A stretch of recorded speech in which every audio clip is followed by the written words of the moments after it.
جو بندہ وعدہ کرے تو کبھی خلاف نہ کرے، ہمیشہ وعدوں کی پاسداری کرے، ہمیشہ وعدوں کو وفا کرے، کبھی وعدہ نہ توڑے۔ جو بندہ وعدہ نہیں توڑے گا، حضور فرماتے ہیں صلی اللہ علیہ وآلہ وسلم، میں اس کی جنت کا ضامن ہوں۔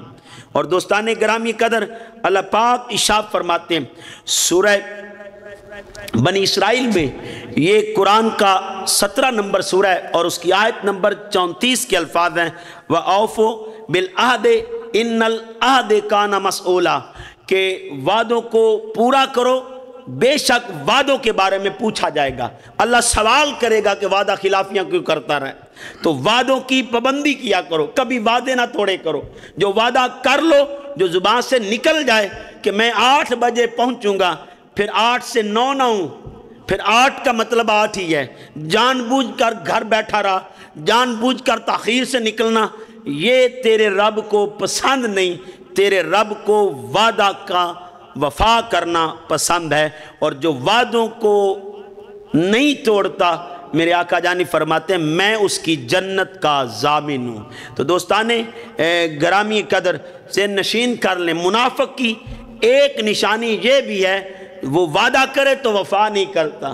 آج شاید ہمارے ماحول میں ایسی باتیں آ گئی ہیں، 8 بجے کا ٹائم ہوتا ہے تو 9 بجے تک ہو جاتے ہیں کہ کوئی بات نہیں، کیا کریں، لوگ ہی نہیں جمع ہوئے۔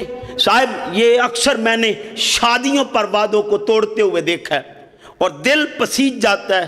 لوگوں کو کہتا تو ہوں اور اپنا درد رکھتا ہوں، بھائی اگر 2 بجے کا ٹائم ہے اور جو بندہ 2 بجے پہنچ گیا اور تو نے اسے کھانا نہ دیا، کھانے کا 2 بجے کا ٹائم تھا، تو کل روز محشر اللہ پوچھے گا ان العہد کان مسئولا، اللہ پوچھے گا کہ تو نے وعدہ کیا تھا کہ 2 بجے میں کھانا دوں گا، اور تو نے پرنٹڈ وعدہ کیا تھا، تو نے اپنے کارڈ پہ لکھا تھا کہ 2 بجے طعام کا کھانے کا ٹائم ہے، وقت ہے، تو نے اس کو کھانا کیوں نہیں دیا؟ لیکن صاحب آج تو ماحول میں یہ بات رت بس چکی ہے، لکھتے 2 بجے ہیں اور کرتے 5 بجے ہیں۔ بلے شاہ پتہ تد لگ سی جدو چڑی پھسیات بازا۔